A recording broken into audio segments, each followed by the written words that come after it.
आता रजिस्ट्रेशन करण्याकरता online e bond घेण्याची सवलत देण्यात आली आहे। या ई बॉन्डमुळं आता जे काही एक्सपोर्ट इम्पोर्ट असतो याची ड्युटी जी आहे ही ड्युटी ऑनलाईन भरता येतं आणि म्हणून ई बॉन्ड प्रणाली आणण्याचा विचार होता, तो आता आणलेला आहे। यामध्ये आता घर बसल्या आपल्याला आता रजिस्ट्रेशन करता ई बॉन्ड काढता येईल। एक आधुनिक पाऊल आमच्या IGR आणि मुद्रांक शुल्क विभागाने या ठिकाणी घेतलेला आहे। सोबतच महाराष्ट्रामध्ये छत्रपती शिवाजी महाराज महाराजस्व अभियानाची तयारी सुरू झाली आहे।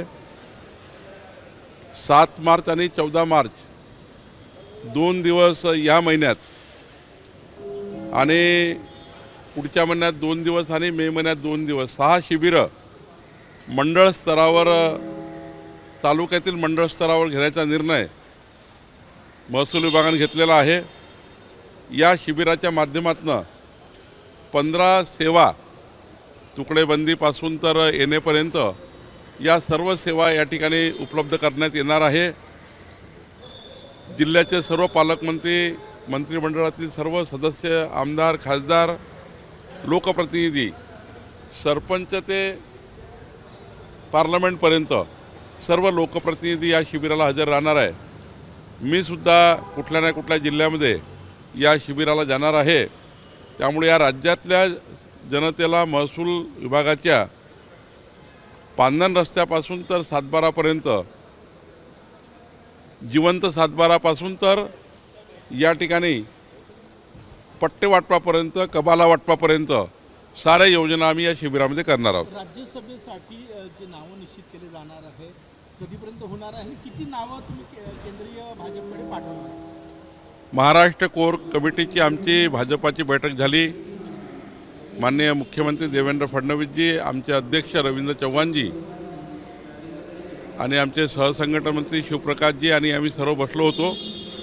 यामध्ये जी काही नावं आली आहेत ती नावं आता आमची कोर कमिटी केंद्रीय कोर कमिटीकडे पाठवेल आणि त्यातनं मग मला वाटतं की आम्हाला त्या ठिकाणी 4 सीट्स भारतीय जनता पार्टीला साधारण मिळतील अशी या ठिकाणी संख्याबळ आमच्याकडे आहे। महायुती 7व्या जागेसाठी पण ताकदीने लढणार आहे का? मागच्या वेळेला राज्यसभेच्या निवडणुकीमध्येच एक चमत्कार मला वाटतं की या निवडणुकीमध्ये फार निवडणुका न होता अनौपचारिक झाल्या पाहिजे हीच काळजी आपण घेत असतो।